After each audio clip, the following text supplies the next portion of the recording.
नमस्कार, मी दीपक आणि तुम्ही पाहत आहात दीपक पटवे युट्यूब चॅनल. मंडळी, काल राहुल गांधी यांची पुण्यामध्ये संवाद सभा झाली. महाविद्यालयीन तरुणींशी त्यांनी संवाद साधला.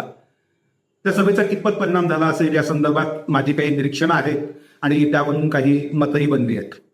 ती काय आहेत, या सभेचा महाराष्ट्राच्या राजकारणावर किती परिणाम होईल, त्या अनुषंगाने माझी स्पष्ट मतं सांगण्यासाठी आणि ती मतं तशी का बनली हे विश्लेषण करण्यासाठी आजचा हा एपिसोड मी बनवतोय. तर काय माझी मतं ते सांगण्याआधी काही मी निरीक्षणं नोंदवतो आणि त्या निरीक्षणांच्या अनुषंगाने मग विश्लेषण करत मी माझं मतही तुम्हाला सांगतो. तुम्ही पण तुमचं मत काय आहे ते मला अवश्य सांगा. आता ह्या सभेसाठी बसेस भरून भरून तरुणींना आणण्यात आलं होतं. त्यांची जेवणाची, पाण्याची, सगळ्याची व्यवस्था करण्यात आली होती. काँग्रेसच्या नेत्यांनी थेट संगमनेरपासून कोल्हापूरपर्यंतच्या नेत्यांनी आपल्या शाळा महाविद्यालयातून या तरुणींना बस भरून भरून सभास्थळी पाठवलेलं होतं. जल्लोष होता राहुल गांधींबद्दल. ते काय बोलतील याच्याबद्दल त्या तरुणींमध्ये उत्सुकता होती. मोदी सारखं राहुल राहुल अशा घोषणा देण्यात येत होत्या. 15,000च्या जवळपास प्रेक्षक म्हणजे या तरुणी या सभेला उपस्थित होत्या. आता बसेस भरून तरुणींना आणलं गेलं होतं असं आपण पाहिलं तर कोणताही पक्ष ते करतो, त्यामुळे त्याच्यासाठी काँग्रेसला दोष दिला पाहिजे असं मला काही वाटत नाही. तिथे भाजप असतं ते भाजपने हेच केलं असतं. पण एक बाब याच्यातली महत्वाची मला असं वाटते की या सगळ्या विद्यार्थिनींमध्ये, तरुणींमध्ये प्रॉपर पुण्यातल्या तरुणी किती होत्या, उत्स्फूर्तपणे आलेल्या त्यातल्या किती होत्या. महाराष्ट्रभरातून पुण्यामध्ये विद्यार्थी शिकायला आलेले असतात.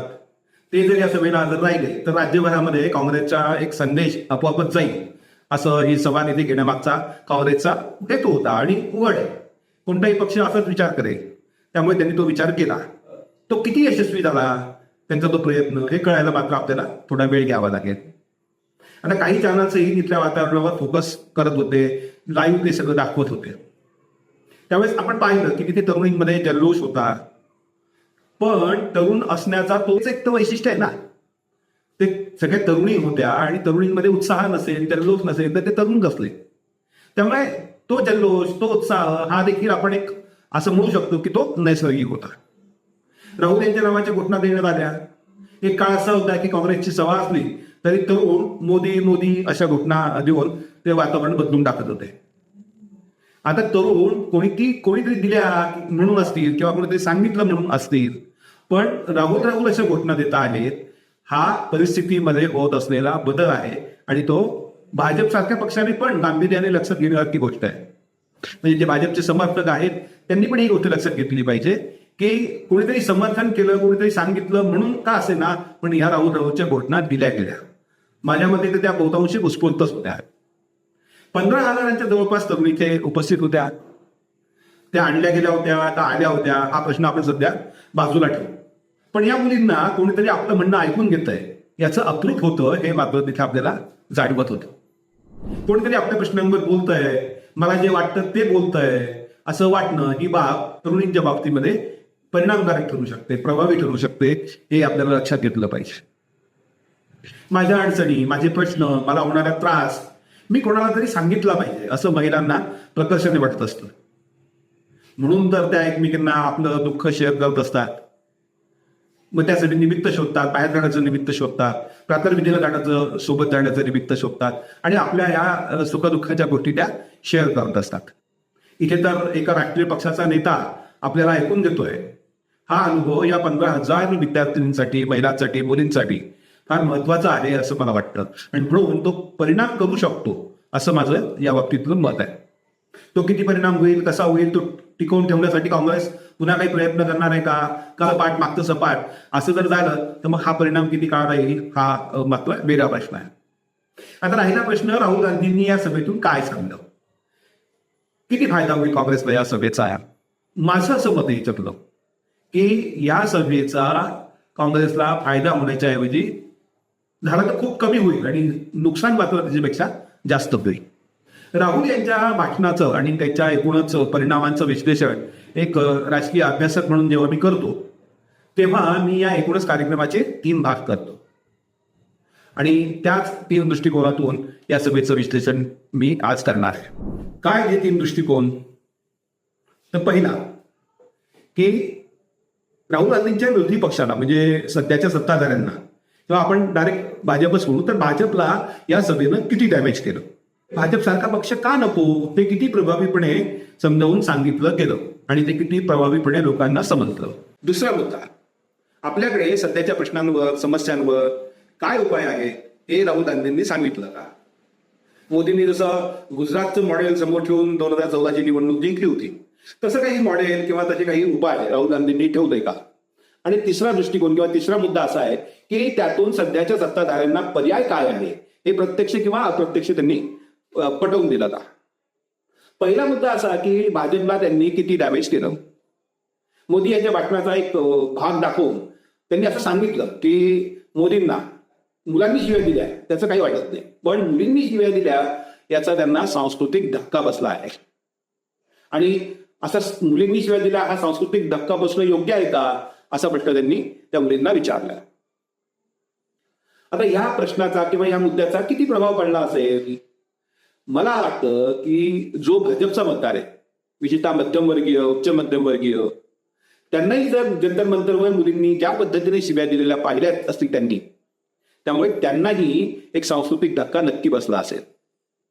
पब संस्कृतीत वाढणाऱ्या तरुणींना कदाचित त्यात काही वावगं वाटलेलं नसेल, पण पुण्यातल्या किंवा महाराष्ट्रातल्या हा कार्यक्रमाला उपस्थित असलेल्या ज्या महिला मुली होत्या त्या 15,000 मुलींपैकी किमान 1,500 मुली तरी अशा असतील का ज्या या मुलींसारख्या शिव्या देत असतील किंवा देऊ शकत असतील. शिव्या देणं सोडा, त्याचं समर्थन करतील अशा 1,500 मुली तरी या 15,000 मुलींमधून निघतील का हा खरा प्रश्न आहे.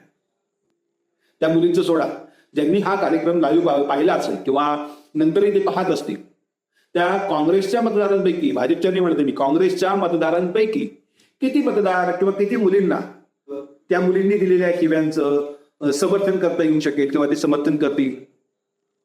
याचा अर्थ मुलींनी दिलेल्या शिव्यांचं मी समर्थन करतोय किंवा मोदींचं विधान कसं योग्य होतं हे पटवून देण्याचा प्रयत्न करतोय असं समजू नका. प्रश्न मतदाराला समजून घेण्याचा आहे. हेच कारण होतं की गोपाळकृष्ण गोखले यांनी महात्मा गांधींना असं सांगितलं होतं. आता गोपाळकृष्ण गोखले महात्मा गांधींचे गुरु, राजकीय गुरु, त्यांनी महात्मा गांधींना असं सांगितलं होतं की तू राजकारणाला किंवा इथे देशात काम करायला सुरुवात करण्याच्या आधी हा देशभर एकदा फिरून घे वर्षभर आणि हा देश समजून घे, आणि देश समजल्यानंतर मगच तू योग्य पद्धतीने राजकारण करू शकशील. आपण केवायसी हा शब्द बऱ्याच वेळा ऐकतो किंवा त्या संदर्भात बोलतो. राहुल गांधींसाठी KYB असा कार्यक्रम राबवण्याचा सल्ला त्यांच्या सल्लागारांनी त्यांना दिला पाहिजे असं मला वाटतं. KYB म्हणजे नो युअर वोटर. अर्थात सल्लागार जर उच्चभ्रू समाजातले असतील आणि पद संस्कृतीतले असतील तर ते कसला हा सल्ला देत आहे हाही एक प्रश्न आहे. हा एक आहे की मनोहर खट्टर किंवा मोहन भागवत यांची विधानं ऐकवून काही प्रमाणात राहुल गांधी यांनी भाजपचे लोक कोणत्या मानसिकतेचे आहेत हे सांगण्याचा आणि पटवून देण्याचा जो प्रयत्न केलेला आहे तो काही प्रमाणात यशस्वी होऊ शकतो असं माझं मत आहे. बाकीच्यांवर नाही, पण तिथे असलेल्या मुलींवर त्याचा काही प्रमाणात नक्की परिणाम होईल किंवा झाला असेल असं या संदर्भात माझं मत आहे. आता दुसरा मुद्दा, या सगळ्या प्रश्नांवर आपल्याकडे काय उपाय आहेत, काय पर्याय आहेत हे त्यांनी सांगितलं का? तर तसं काही झाल्याचं या पूर्ण सभेच्या दरम्यान मला काही दिसलं नाही. म्हणजे मनुस्मृतीचा प्रभाव असलेला भाजप आणि संघ याची मानसिकता कशी आहे हे त्यातून त्यांनी अधोरेखित करायचा प्रयत्न केला आणि तो काही प्रमाणात तो यशस्वी पण झाला तो प्रयत्न, आपण असं म्हणू शकतो. पण राहुल गांधींशी संवाद साधणाऱ्या मुलींपैकी किती मुलींना तो पटला? एका मुलीने याला आपल्याकडची पितृसत्ताक पद्धती जबाबदार आहे असं राहुल गांधींशी संवाद साधताना म्हटलं. आता पितृसत्ताक पद्धती काही भाजपने किंवा मोदींनी आणलेली नाही असा विचार मनात करू शकतात. शिवाय पुन्हा तोच होत आहे की भारतीयांची जी मानसिकता आहे ती तुम्ही किती समजून घेतलेली आहे हा प्रश्न आहे. मुली आणि महिलांवर अन्याय अत्याचार करणारे आजही आहेत आणि पूर्वीही होतेच. मी तर अनेक महिला अशा पाहिल्या आहेत की ज्या महिलांना असं वाटतं की पतीने पत्नीला मारणं हा पतीचा अधिकार आहे. ते योग्य आहे का? तर बिलकुल योग्य नाही आहे, पण ही आपल्याकडची मानसिकता आहे हे समजून घेतलं पाहिजे. म्हणजे मागच्या मुलांच्या एका एपिसोडमध्ये मी एका जिल्हाधिकारी महिलेचं उदाहरण दिलं होतं. त्या महिलेला तिचा पती रात्री कसा मारहाण करायचा आणि त्या मॅडम कशा बंगल्याच्या बाहेर येऊन बसायच्या, रात्री 2-2, 3-3 वाजेपर्यंत कशा रडत बसायच्या, हे मी त्यावेळेस उदाहरण सांगितलं होतं. अशी कोणतीच मारहाण समर्थनीय असू शकत नाही. पण त्याचं खापर आताच्या सरकारवर फोडायला हे मतदार सहज तयार होतील का? इतक्या प्रभावीपणे हा मुद्दा राहुल गांधींनी सांगितला का? तर नाही, हा प्रभाव त्याच्यात नव्हता असं माझं मत आहे. शिवाय यावर आपल्याकडे काही सोल्युशन आहे का हे राहुल गांधींनी सांगितलं का? तेही सांगितलं नाही. त्यांनी मुलींनाच या अन्यायाविरुद्ध आवाज उठवायला सांगितलंय.